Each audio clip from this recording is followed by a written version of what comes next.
Have you ever found yourself liking a song more after hearing it a few times, even though you didn't care for it at first? Or perhaps you started liking a person more as you saw them around more often?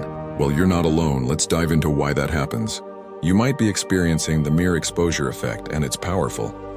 From your favorite songs to the people you enjoy spending time with, you might notice that over time, the more you're exposed to something, the more you tend to like it.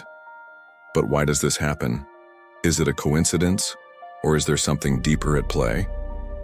Welcome to today's video, where we'll explore one of psychology's most fascinating phenomena, the mere exposure effect.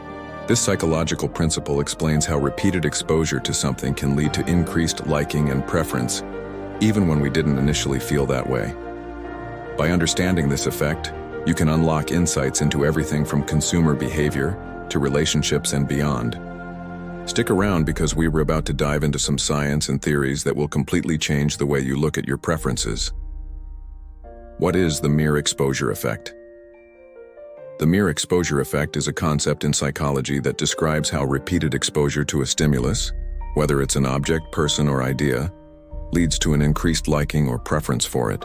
In simpler terms, the more we encounter something, the more likely we are to develop positive feelings toward it, even if our initial response was neutral or indifferent. This psychological phenomenon was first formally studied by Robert Zajonc in 1968, who conducted experiments that demonstrated that people tend to prefer stimuli they have been exposed to more frequently, even without conscious awareness. His research has since become foundational in understanding how familiarity breeds attraction, whether it's to objects, people, or even abstract concepts. So, why does this happen? There are a few psychological theories that help explain why mere exposure can create positive feelings. The cognitive fluency theory. One reason we're drawn to familiar things is that they're easier to process cognitively. When something is familiar, it doesn't require much mental effort to understand or evaluate it. This ease of processing is referred to as cognitive fluency. The more fluently we can process information, the more positive feelings we tend to associate with it. In other words, familiarity feels good because our brains don't have to work as hard to make sense of it. The familiarity bias. Evolutionarily speaking, humans tend to prefer familiar things because familiarity often signals safety. In our distant past, encountering something familiar, whether it was a plant, animal, or even a person, meant a lower risk of harm. Thus, our brains evolved to favor the familiar over the unfamiliar. This bias might be why we tend to form stronger preferences for things we've seen or experienced before. The mere exposure and emotional response link. Another reason the mere exposure effect works is that it activates emotional responses. When we are repeatedly exposed to something, our emotional system gets a chance to adjust, leading to positive associations. Over time, something we initially found neutral might become linked to positive emotions, especially if it's associated with good memories or experiences. This emotional shift explains why people and objects that once felt unfamiliar or even annoying might eventually become endearing or attractive. Real-world examples of the mere exposure effect. Now that we understand the psychology behind it, let's look at some real-world examples of how the mere exposure effect operates in everyday life. Music. Ever noticed how the first time you hear a song, it might seem meh, but after a few listens, you start humming along and enjoying it? This is the mere exposure effect in action. The more you hear the song, the more your brain processes it with ease, and soon enough you develop an emotional connection. Advertising and consumer behavior.